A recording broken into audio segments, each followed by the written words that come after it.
Well, I see what part of the report credited to the CSO is that you're lamenting complicit INEC officials. What does that mean? Well, we did have reports of INEC officials who have been part of the process, who may, again, just as we worry about partisanship on the part of the stakeholders, there are INEC officials that may have been partisan. These are issues that have been raised and captured in the report, and we do have examples that have been pointed out, and we will do a final report on this election, but certainly the expectation is that INEC officials should work in the best non-partisan way possible to deliver on credible elections. You know, Mr. Clement, having observed these elections and even monitored to a large extent what has played out in the elections, one wonders your findings and the kinds of reports that you've been able to put forward. Does it in any way undermine the credibility of these elections? I think that every observer who has participated in this process, whether it is Nigerian observers, the Nigeria Civil Society Association has issued a report, groups like IAGA have issued a report with the PVT, but also general observation of the elections, the international organizations, including multilateral organizations like the European Union, the African Union, ECOWAS have all issued reports, and none of those reports are coming out in glowing praise of this process. I think that every of the report that has issued has raised concerns that raised sufficient question about the way that this election has been conducted. And I think that if all of the observers are saying that there are challenges, then it needs to be examined. What we're also all saying is that there's a need for peace at this time. There's a need for every person involved in this process to be restrained, and there's a need for political parties to hold their supporters to ensure that whatever it is they have as complaints are followed through the proper legal channels. This is important because from our report, we had 39 lives that were reported lost in these elections. We do not want any more lives lost. Elections should not cost the life of any Nigerian, and it was former President Jonathan who was defeated in the 2015 elections. I was quite firm in making the point that no election is no human life is worth the cost of their being elected. I think that if candidates, if incumbents have taken that position, we would have had less loss of lives than we had, and I really, really sympathize and commiserate with the families of those who have lost persons in this election. It is sad, and that's part of the inquiry that needs to be made. Why did people lose their lives in this election, and who should be held responsible for it?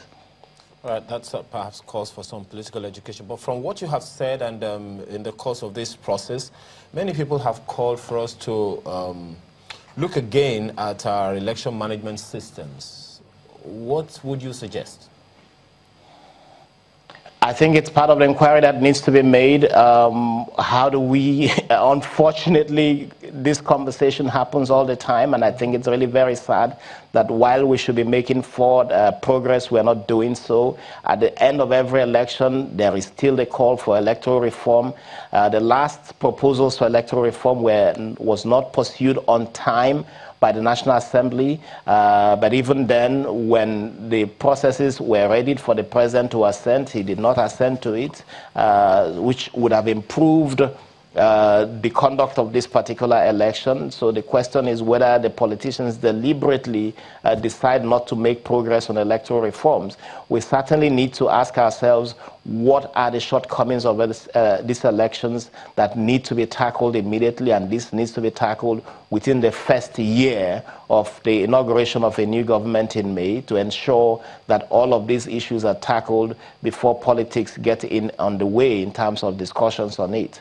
So I think there's a lot of work to do. We have to go back to the drawing board and really look at the role of every person involved. And we've continuously advocated, and I think it's not us making this suggestion the first time, that you have no need for certain hires in INEC. For instance, why do you need electoral officers, 774 of them across the country, 774 electoral officers across the country, sitting, doing virtually nothing and waiting for another 4 years to be able to get back into function. You certainly need to get rid of some of these officials who may in fact be a clog on the wheel of elections in this country, and review the machinery of organizing elections in this country. Perhaps as part of the political education, how much of that really do we need? Because, okay, maybe I should put it this way. If we have enough political education for the people who are involved in the process, do you see that contributing to far less loss of lives, or perhaps totally eradicate the possibility of loss of lives during elections? I think the key thing you need is an enforcement process, a law in place. The president of this country told Nigerians more than 3 months ago that he was sending an executive bill. This was coming from a Federal Executive Council meeting, that he was sending an executive bill to the National Assembly on electoral offenses. This was to come from the report of the Constitutional Electoral Reform Committee that was headed by Ken Namani, the former Senate president. This commission was set up by the president. It submitted a report. Nothing came forward from that report, raising questions whether there is an intention genuinely to reform the electoral process. So we need to have an electoral commission, offenses commission in place.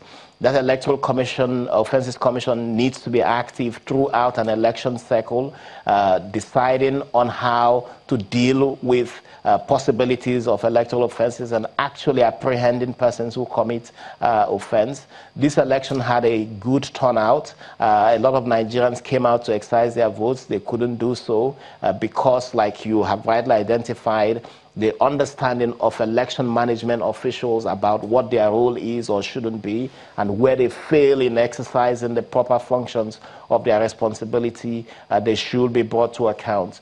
There were different trainings going on in the security services, in the police. The army even announced that it had set up its own situation room. So I think it's very clear that a lot of it is not about political education of the officials responsible for organizing elections. They do know what they should do. They do perpetrate what they should not do. And when they do so, nothing brings them to account. And that's why this will continue unless we do have a day of reckoning for those who abuse the electoral laws.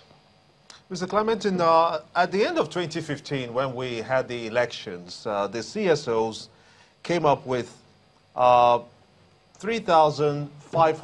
3,500 cases of election malpractices, and some of them were actually heading to the tribunals for this. In this instance, 2019, 4 years later, do you suppose that that's going to be another scenario with worse figures recorded or lesser figures recorded? I think we will see worse incidents reported. In 2015, the issue of vote buying was not a major issue. This was very prominent in this case. In 2015, of course, there was use of state resources. This has worsened now with a lot of state resources being put into this election across all levels and across all the political parties who have control of government. I think these are key issues.